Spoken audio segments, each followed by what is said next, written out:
గాది విజయలక్ష్మి గారిని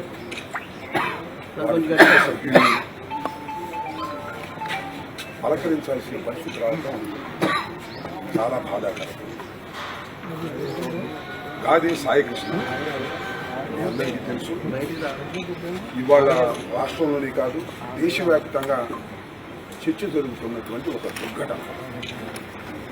ఈ దుర్ఘటన జరిగి చాలా రోజులైనా వెలుగులోకి రావడానికి మాత్రం చాలా ఆలస్యమైందని చెప్పడానికి నిజంగా వ్యవస్థలు ఏ విధంగా పనిచేస్తున్నాయో మనం ఆలోచించాలి, సిగ్గుపడాలని కూడా ఈ సందర్భంగా నేను మనవి చేస్తున్నాను.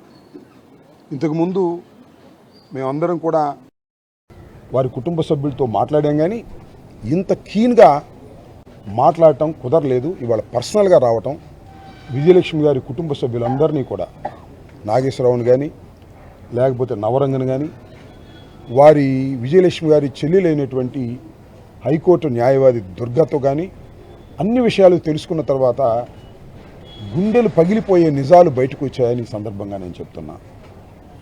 9వ తారీఖున తీసుకొచ్చారు సాయికృష్ణని, గాదే సాయికృష్ణని మార్కాపురంలో ఉంటే.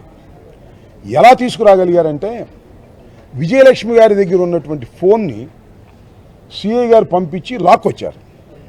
లాక్కొచ్చి తల్లికి ఫోన్ చేస్తే పట్టుకున్నారు. ఎక్కడ ఉండవరా నువ్వు అని పట్టుకుని అక్కడికి వెళ్ళారు. ఒక స్పెషల్ టీం వెళ్ళి పట్టుకొచ్చారు.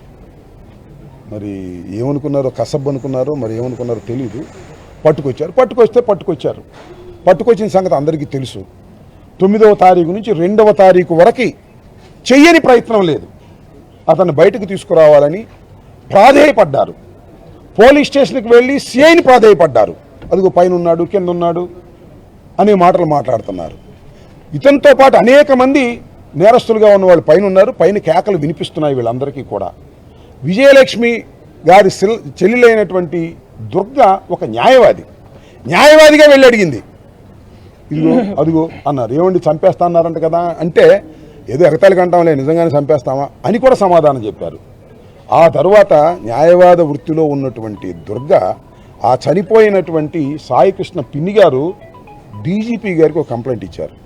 విన్నారుగా, డీజీపీ గారికి ఒక కంప్లైంట్ ఇచ్చారు. మా ఓడు ఎక్కడున్నాడో తెలియటం లేదు, ఇది కస్టోడియల్ డెత్ లాగా కనిపిస్తుంది, దీని మీద యాక్షన్ తీసుకోమంటే నో యాక్షనే లేదు. అది కమిషనర్కి పంపించారు. కమిషనర్ పంపిస్తే డీసీపీకి పంపించారు. డీసీపీ చెత్తబొట్టలో వేశాడు. అంతకుముందు ఎంత ఆరాటపడిందో ఈ కుటుంబం ఆలోచించండి.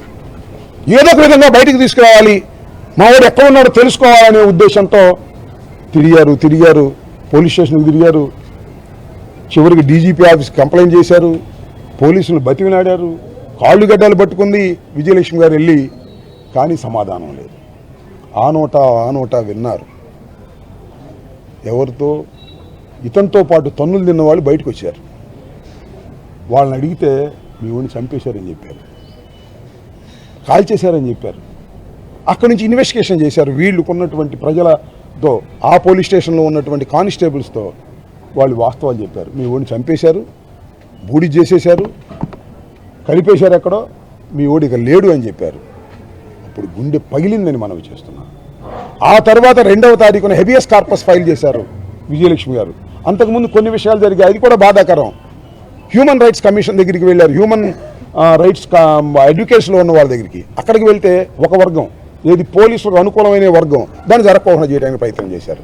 అక్కడ అడ్డుకోవడానికి ప్రయత్నం చేశారు. అయినా విజయలక్ష్మి గారి సోదరైనటువంటి దుర్గ ఎడ్యుకేట్ అవటం వల్ల బతివినాడో బామాలో వెలుగులోకి తీసుకొచ్చింది. చివరికి హెబియస్ కార్పస్ పడేయడానికి కూడా వీలు లేకోకుండా కొన్ని అడ్డంకులు సృష్టించారు.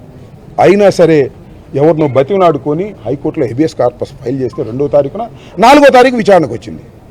4వ తారీఖు విచారణకు వస్తే వాళ్ళు చెప్పిన దాని మీద విని, ప్రభుత్వం పోలీసులు చెప్పిన దాని మీద విని 15వ తారీఖున హాజరు పెట్టమన్నారు. ఎక్కడ హాజరు పెడతారు? 15వ తారీఖున. ఇవాళ కూడా హాజరు పెట్టలేరు. 15వ తారీఖు రమ్మంటే 15వ తారీఖు వెళ్ళారు. అప్పుడు మా దృష్టికి వచ్చింది. మేము మాట్లాడటం 15వ తారీఖు ప్రారంభించాం. వైఎస్ఆర్ కాంగ్రెస్ పార్టీ తరపున వాళ్ళ కుటుంబం మాకు చాలా సన్నిహితంగా ఉండేది. పూర్వం దివితాలూకాలో పెరిగిన వాడిని నేను. ఇమీడియట్గా నాగేశ్వరరావుతో మాట్లాడాను, విజయలక్ష్మి గారితో మాట్లాడాను, దుర్గతో మాట్లాడిన తర్వాత కన్సర్న్ ఏర్పడింది. ఇది చాలా దారుణమైనటువంటి అంశం. ఈ అంశాన్ని తప్పనిసరిగా మాట్లాడాలి, వెలుగులోకి తీసుకురావాలనే ఉద్దేశంతో మేము మాట్లాడాం. పక్కన హైకోర్టు కూడా ఒక ఆర్డర్ ఇచ్చింది, 29వ తారీఖున ప్రొడ్యూస్ చేయండి ఈ లోపల బతికుంటే అనేది.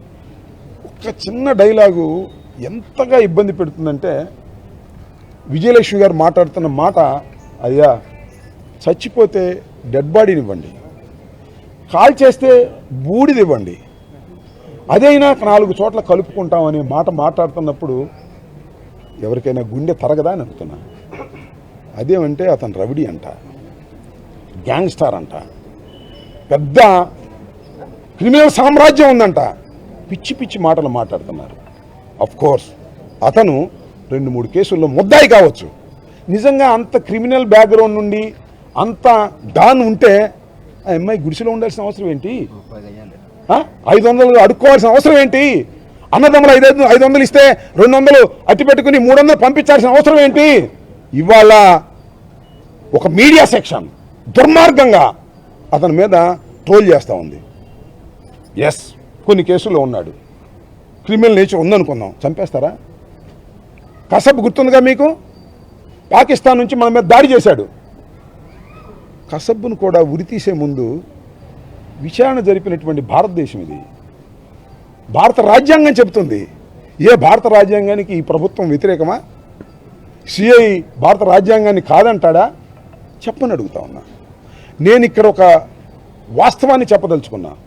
ఎవరైనా చనిపోతే, మన తండ్రి చనిపోతాడు దురదృష్టవశాత్తు, లేదా మన బంధువులు చనిపోతారు దురదృష్టవశాత్తు. ఆ బాధ ఎలా తీరిద్ది? చనిపోయిన తర్వాత ఆ శవాన్ని పట్టుకుని ఏడ్చి ఏడ్చి ఏడ్చి హిందూ సాంప్రదాయం ప్రకారమో లేకపోతే వారి సాంప్రదాయం ప్రకారమో కర్మకాండలన్నీ చేసి శ్మశానానికి తీసుకువెళ్ళి అక్కడ దహనం చేసో, ఖననం చేసో, పూడ్చో, 4 మాటలు మాట్లాడుకునో, ఏడ్చో బంధువులందరూ, అప్పుడు గుండెలో భారం దిగుతుంది. ఉన్నా కదా చెప్పమని అడుగుతా ఉన్నా. మన తండ్రి చనిపోయినా, తల్లి చనిపోయినా వారి శవాలను తీసుకువెళ్ళి మోసుకెళ్ళి ఆ క్రతువు చేసినప్పుడు గుండెల్లో భారం దిగుతుంది. అలాంటి అవకాశం కూడా ఇవ్వలేదే. కనీసం చచ్చిపోయిన తర్వాత డెడ్ బాడీని తీసుకొచ్చి ఆ తల్లికి చూపిస్తే కొంత భారం దిగేదే. చివరికి క్రతువు చేసుకునే అవకాశం కూడా, చివరికి దహనం చేసుకునే అవకాశం కూడా, చివరికి హిందూ సాంప్రదాయం ప్రకారం అన్ని క్రతువు కార్యక్రమాలు చేసుకునే అవకాశం కూడా ఆ తల్లికి ఇవ్వలేదు, ఆ కుటుంబానికి ఇవ్వలేదు. ఇంతకన్నా ఘోరం, నీచం భారతదేశంలో ఎక్కడైనా ఉంటుందా అని అడుగుతా ఉన్నా. పౌర సమాజం ఆలోచించుకోవాలి. ఇది చాలా దుర్మార్గమైనటువంటి విషయం. ఈ విషయం మీద అఫ్ కోర్స్ వాళ్ళు మా పార్టీ కాదు, కానీ మానవులేగా.